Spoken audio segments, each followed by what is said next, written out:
By now, you should already know that words in English, they often don't sound the way they look. That's why we call English a non-phonetic language. For example, the word Wednesday. If you read it the way it's spelled, it would sound like Wednesday. But in reality, it's just two syllables. The way you pronounce it is simply Wednesday. Wednesday. Same thing with the word business. It's not busyness. It's not business either. I've heard that too. It's business. Two syllables. Business. Sometimes it even gets shortened to simply biz, as in expression showbiz, that refers to the industry of pop music and movies and television. Now, anyway, I know these two words are easy, but what if I told you that there are many, many other ones that come up in conversations in English that you are likely mispronouncing? Well, this is exactly what Ksenia and I covered in today's lesson. More than 40 everyday words that you're probably pronouncing wrong, and we're going to teach you how to fix them easily. Let's get into it. All right, Ksenia, so let's get started with the first word that I have here, which is actually a word that has 4 syllables, but because it reads long, like it has many letters, I think learners just get confused with that and overly pronounce it, like put too many sounds in it. The word is chocolate. Ever heard people mispronounce that? Yeah, I think it also comes from people's native languages because it's pronounced like all 4 syllables in their native language. For example, in Ukrainian, it would be chocolate. Right?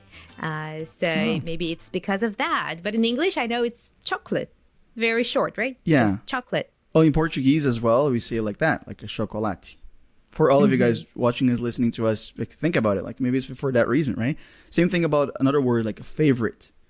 It's just 2 syllables. Again, favorite or cha-klut.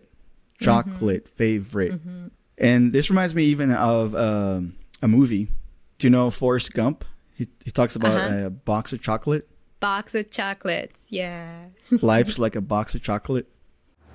My mom always said life was like a box of chocolates. Nice. Yeah. What a nice example. When you said a movie, somehow I thought you would bring Charlie and the Chocolate Factory. Oh, yeah. There's that one as well with the word chocolate. But anyway, this is a common phenomenon. Like learners mispronouncing because they try to read out, to take every syllable and pronounce each one of them. And relying on spelling, I think, is the biggest reason why we non-natives get it wrong. There's other words that come to mind. These ones are longer, and I've taken note here of some, like the word luxurious. Do you know that one? Yeah, that's one is tricky one, not only because it's long, but because it changes the sound, right? If it's luxury, it's the sound sh, but in luxurious, it also changes the sh into j sound, right? And what does that mean? Luxurious. It's very fancy, something very expensive, good looking. And there's some things about the actual spelling here, like the ending of this word. It's O-U-S, the letters O-U-S, which tends to trick learners as well. So it should be us, right? The pronunciation of that syllable is just us. So there's other words like courageous, or have one here that I took note, mischievous. Do you know what that is? Mischievous. That's a common word where people make mistakes, right? Mischievous. I used to make a mistake here. I would say mischievous, somehow like that. But it's mischievous, right? Yeah, what does it it does mean? read like mysterious. Yeah, maybe that's why I was confusing it with this word. Mischievous, but it is mischievous. Yeah, so Mischievous. mischievous, like maybe your puppy is mischievous, right? It likes to cause trouble in a playful way, or a kid sometimes can be mischievous. So that's what it is, right? Like an animal or a person who likes to cause trouble, but again, in a playful way. Yeah, So that's what it is. And the pronunciation is mischievous. That's simple. There's lots of letters there, but no need to overcomplicate it, right? Another one that comes to mind would be conscientious. Oh, what a long word again. Conscientious. And that's a tricky to explain. If I try to explain it, is very thoughtful and aware, right? There's also something about righteousness about it, like a wanting to be right in situations. So you act conscientiously or you're a conscientious person, you want to do things right. Anyway, so these three words, luxurious, mischievous, conscientious, they are not only hard to pronounce, or you could see them as hard to pronounce, but they are not, right? And once you know the syllables, like mischievous, and they're advanced words too. Maybe you guys listening and watching us, you'd have trouble remembering them.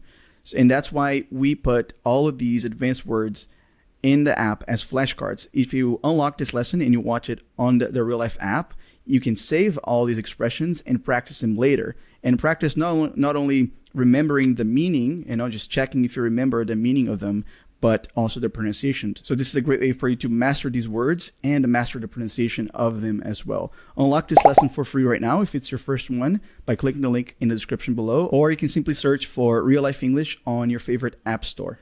What's cool about it, they also can practice the spelling of the words, right? With the writing exercise. That is true, yeah. And they will see example sentences to see how the word is used in the context. I thought of a simpler word here, and we brought it up earlier with me trying to teach Mira say this word, like vegetable. Again, this word has like 4 syllables, but it's just pronounced with 3, right? Vegetable. Vegetable. All the words in English, they have 1 syllable, maybe 2, but 99% of the cases it's just 1 syllable that's more stressed, and the other ones are severely unstressed. They are just in your own language, in your native language, guys. Like that could probably sound like just mumbling, like blah, blah, blah, blah, blah, blah, right? Give you examples here, like dangerous. Dangerous. That word has 3 syllables, and the first one is emphasized, dan. The other 2 is juras. Or beautiful. Beautiful. Same pattern. Da da da. First syllable is emphasized. Other 2, beautiful. Beautiful. Other languages don't tend to have that, right? Do you have that in Ukrainian? I don't think so. I can't think of it now. But yeah, in English, it's just like much more emphasized, like stands out, this feature, right? I could think of the word comfortable, right? Comfortable. There you go. Yeah, which I've heard it has different ways to pronounce it, right? There's those 2 ways. There's the one you just said, and there's also the less intuitive comfortable. Comfortable. Even more. Yeah, there's an added R sound there. Like turbo. What is that? Like, yeah. That's how some people say it. Right? Comfortable. But anyway, so you have these patterns. Let's think about words with 3 syllables. You have da da da, da da da. Or you may have da-da. Da-da. Can you think of any word that has that pattern? Like da-da? Like, I don't know, remember? Remember. Yeah. Allowance? There you go. Yeah. Even the word example. Like those are examples of this. So example. Zam. Example. Pull. Or egg. Right? The first syllable and the third syllable are very short. And I find that Portuguese speakers and Spanish speakers, they tend to enunciate too much these unstressed syllables. So if you are a native Portuguese speaker or a Spanish speaker, for everybody listening, watching to us, work on that and make those even shorter, make those even more unstressed. Isa, let me ask you here. You said they tend to enunciate each syllable. Would you define the word enunciate? What does it mean when you enunciate? Yeah, it's when you speak clearly each syllable and you make it yourself like very clear in your speech. Like you open your mouth and you can be understood. Yeah. The opposite of it would be another word that you used earlier, to mumble. When you don't enunciate, you mumble, right? Exactly.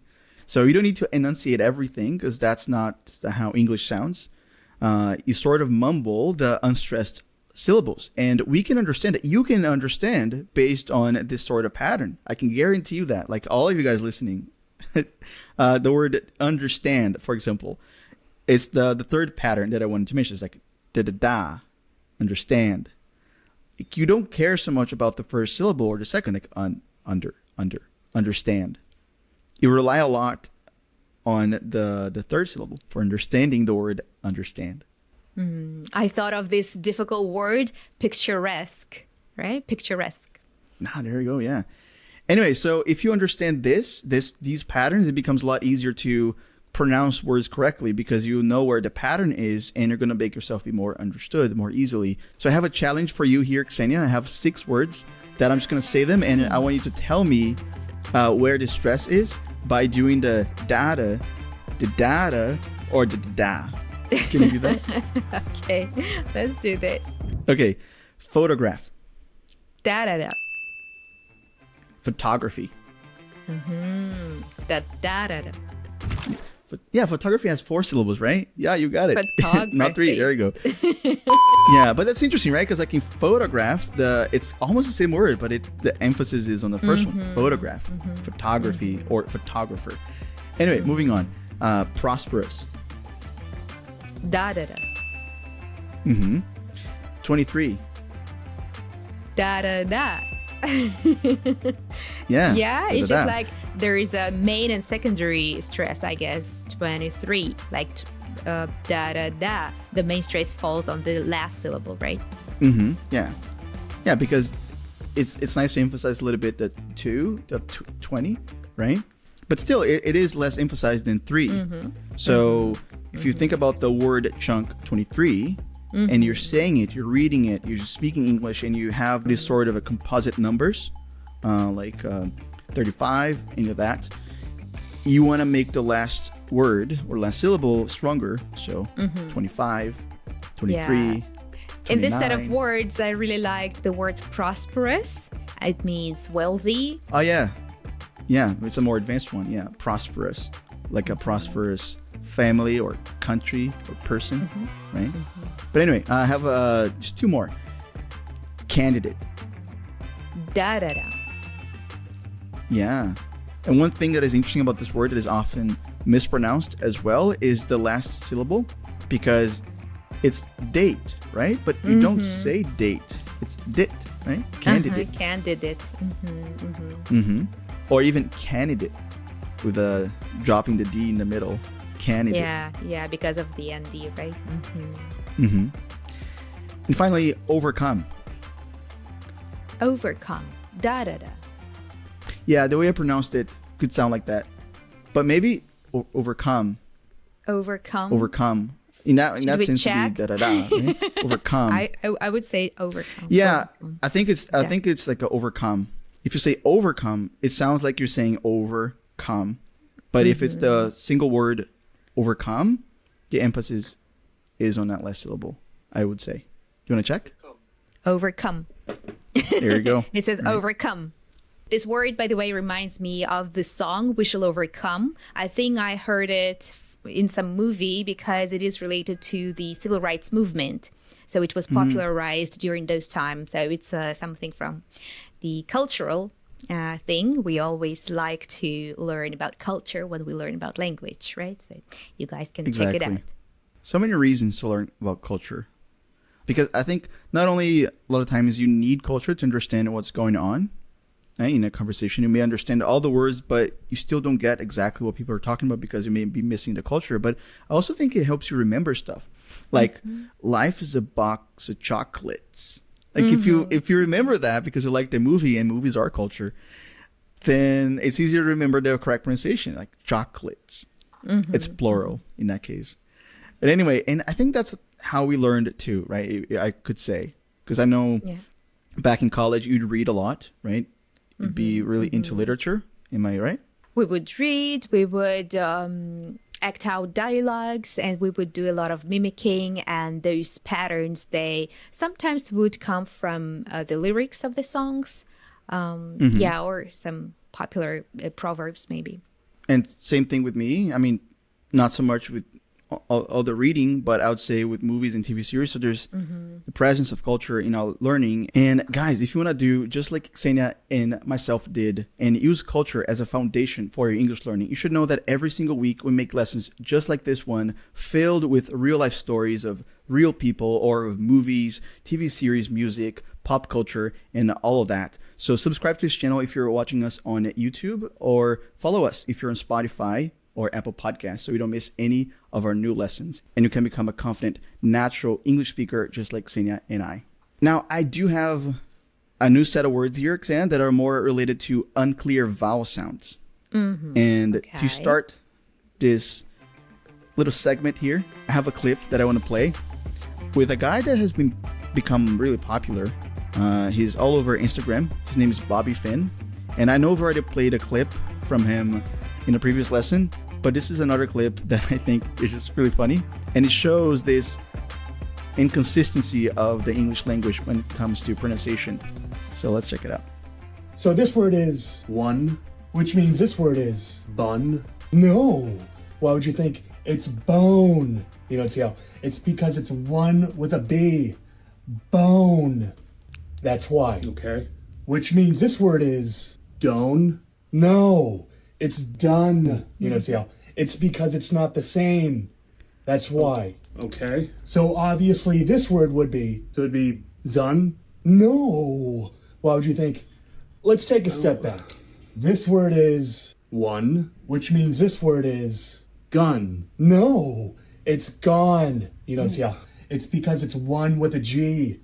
Gone. That's why. Oh, okay. Which means this word is Han. no. It's hone. You don't see how it's because it's not Han. That's why. Okay. And then if you add a Y, you get honey. No, it's honey. You don't see how it's because it's one with an H and a Y at the end. Honey. That's why. What's funny here is that he explains it as if there is the rule, but there is no rule. It's just like this random pronunciation, right? Yeah, and he's always saying like the same sentences that are so annoying but so funny. Like, you don't see how. Yeah, this is funny. This guy is really funny. You don't see how. Yeah. Anyway, so talk about vowel sounds. I have some words here that I think are just... I used to say them incorrectly up until recently, I'd say. The word... There's a fish, actually. A type of fish that is popular, especially in Japan. Japanese food. You know the one I'm talking about? It's even the name of a color. Slightly pink, slightly orange. Salmon? Yeah. Do you like salmon? Okay. I like salmon, yeah. Nice. Nice. Yeah, salmon. So it reads like it spells like SALMON. So not salmon. Or like, you know, salmon, as you said it. Salmon. Oh, there is a bunch of them, those silent letters, right? Right. And there's something about the vowel sound there, the A sound, which is sa, not sal. Like, because if you say salmon, it's also incorrect. Like it's sa, at least in American English. Yeah. Or other words that come to mind are half, similar pattern. Half, not half. Or how about walk? Now, the A sound changes there. The L is dropped again, or talk, but the A is different. Walk, talk.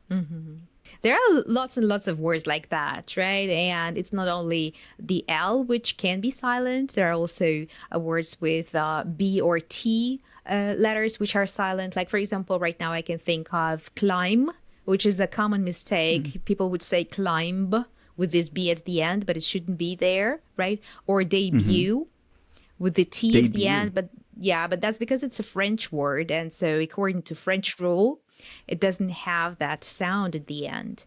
But what about those island and isle, right? Island with S, which is something you see in the oceans, or you find in the oceans, or isle.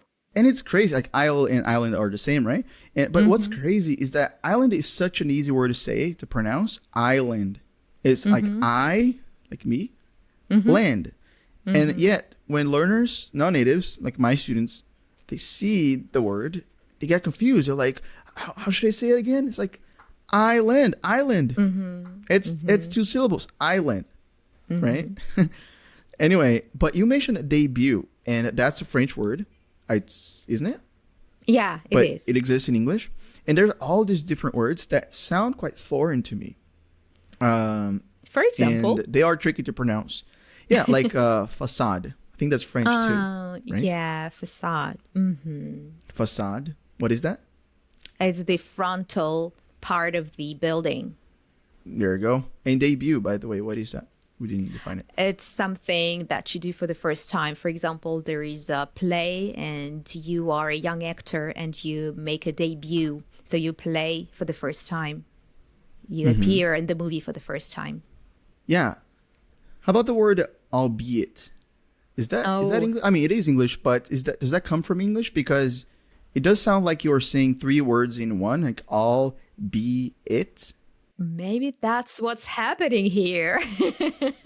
Albeit, yeah, I think that's an English word, albeit. It's a little bit tricky to explain it. It's the same as although, like although it's hard, or like, yeah, it's like a conjunction. It functions as a like conjunction despite, in the sentence. Right? Like there's all of these details, but ignoring that, or, let me add something else. Like despite all of this, no, albeit. Okay, so other words that come to mind here that sound foreign, I think they are foreign, is genre. Oh, genre. Yeah. I think it took me some time to remember the pronunciation of this one. So, for example, if I ask you, Izzy, what's your favorite genre of the movie? I would say comedy or adventure. Yeah, adventure. Adventure comedy. Adventure comedy. Comedy with some adventures. I think it comes from French, right? It sounds French to me. Genre. Yeah. There's another French word that is synonymous with appropriate, but in its French form in English. Like we say this in English. Do you know what that is? It sounds similar. Appropriate. Apropos? Oh, no, I don't know Ever that. heard that? Apropos. Apropos. Yeah. So it's used like together with the appropriate. It means the same. It's just like comes from French, right? It's the same, I believe. Yeah. It's very apropos. Apropos, yeah. Okay. Or fiancé. Yeah, that's one. Another one. There's all these different words, right?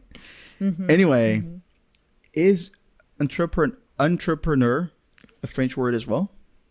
I don't know, but that's another word that took me a while to learn the pronunciation of, entrepreneur. And I would really, really recommend it, that like for our students to practice it. It's really easy when you just break it down, right? Like entrepreneur. It's just like what scares learners the most is how the word is spelled, right? It's like you don't have a clue how to read that. But if you trust your ears and just like try to repeat it, entrepreneur, that just makes it so much easier. Just don't rely on what you see, rely on what you hear. Breaking down definitely helps. Okay, Ksenia, now I have another challenge for you. This time I'm going to give you some tips and I want you to guess what the word is and teach us the correct way to pronounce it. And it's a simple form, like by simplifying something that may feel like it's kind of complex. So the first word is a verb, and it's what a dog does with a bone. Okay, I think you mean the word gnaw. This is something we mentioned in one of the when it's recent done podcasts. gnawing. That's a good one, yeah. Like with the G, right? A G-N-A-W with a silent G. So gnaw. that wasn't the word you meant. It is not, but it's such an awesome one because it has it's like two really advanced patterns, like the silent G and the A-W of ah, yeah. Yeah. Ah, la, ah, yeah. There's no drop in the vowel sound. It's not a diphthong like ow. It's na. But I'm not talking about that. It is the verb, the action of when the dog is done gnawing, biting, chewing, which is the same as gnaw, chewing the bone. So what does it do with the bone? Typically, like that you'd see in a cartoon, for example. What are they doing with a bone? They're like... They bury it, right? No, they don't bury it. I was trying to think how to say like the biting action, not burying it. Okay, they bury. Of course, I would also think of squirrels that bury their nuts everywhere, right? The nuts they find. Yeah. So they bury. That's a tricky word, right? Because you would want to say something like bury, right? Bury, but it's the same as the. Yeah, but that's the same as the berry, like BERRY, like this, like a fruit, but smaller, right? Like a strawberry. So it's the same pronunciation. Berry, like to put in the ground is the same pronunciation as the berry in strawberry. Yeah, bury in the sand. Anyway, so next one. To measure something. It's another word for measuring. Starts with a G. That's the word I think I learned in 2024. So it's a new word for me. Are you talking about gauging? Is it I gauge? am, yeah. So it's the Yeah. same as evaluating things, but more informally. Like it's more your personal evaluation. It's not something very formal, scientific. Gauging is like, I was gauging by the look of his face what he's thinking of right now. Yeah. It can be technical too in some situations. But the Yeah, spelling maybe. is confusing, right? Because it's G-A-U. It's gauge. It's not gauge. Yes. It's gauge. Yes. It's very confusing. Exactly. All right. So next one is something valuable that you'd find in a typical like pirate treasure or pirate chest. There's many things in there like coins, but then there's also this thing that starts So- with a J. I think you are talking about jewelry, right? Jewelry. It's a different word for pronunciation, right? Again, because of the spelling. Yeah, even there's jewelry, but let's start with the more simple jewel, which is J and then like a ool. Ool. Ool Jewel. sound. Like a double O and with an L sound, jewel. And if you want to finish that with the noun jewelry, you just say re at the end. Jewelry. Jewelry. But what's funny is that in the British English, the spelling is there's an added E, jewelry. Jewelry. Again, you don't say Really? it. It's just jewelry. Yeah. Now talk about British English. Many words that have different pronunciation, I would say.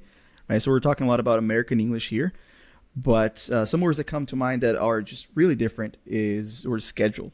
Schedule Oh. versus, do you know that one? in British Yeah, English? so that's the word that my students used to struggle a lot with. So it's schedule versus schedule.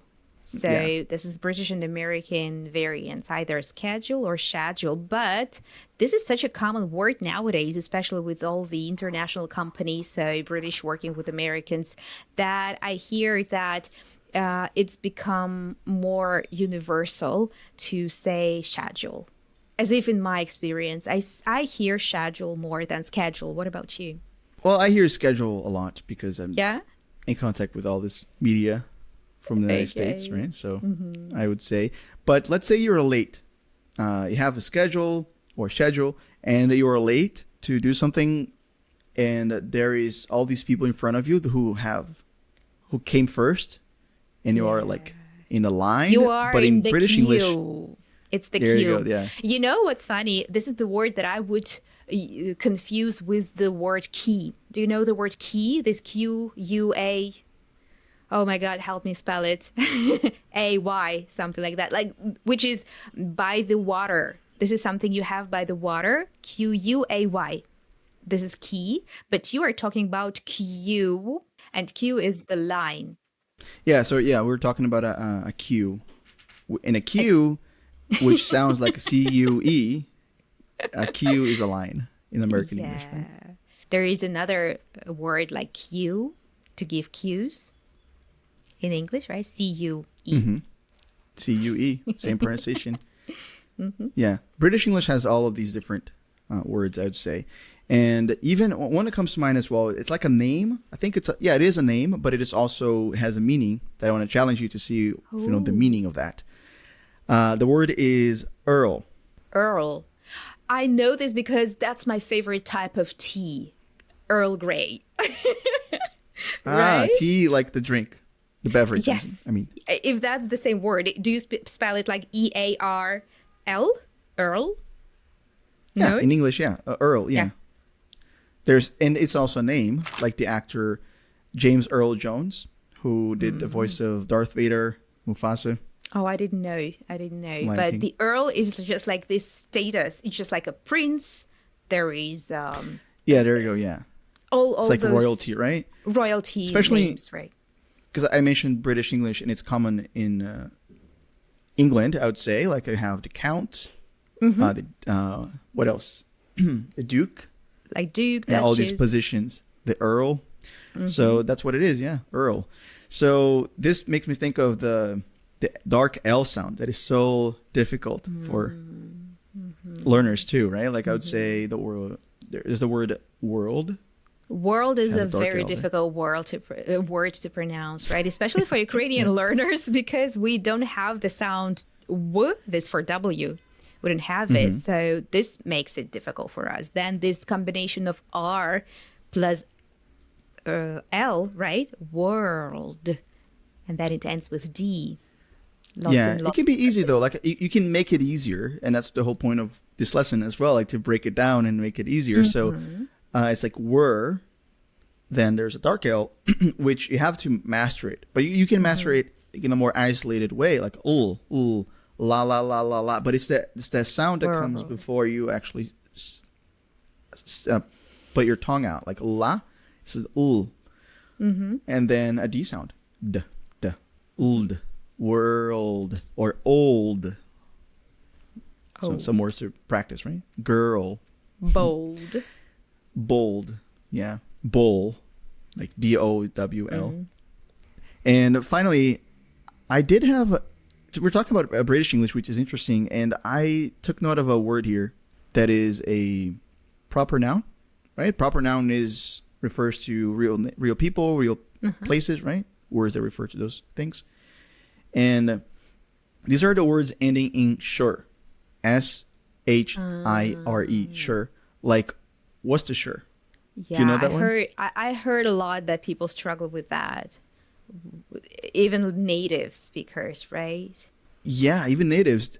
We hear a lot of Worcestershire, which Worcestershire. It's Worcestershire. Worcestershire sauce. Worcestershire sauce.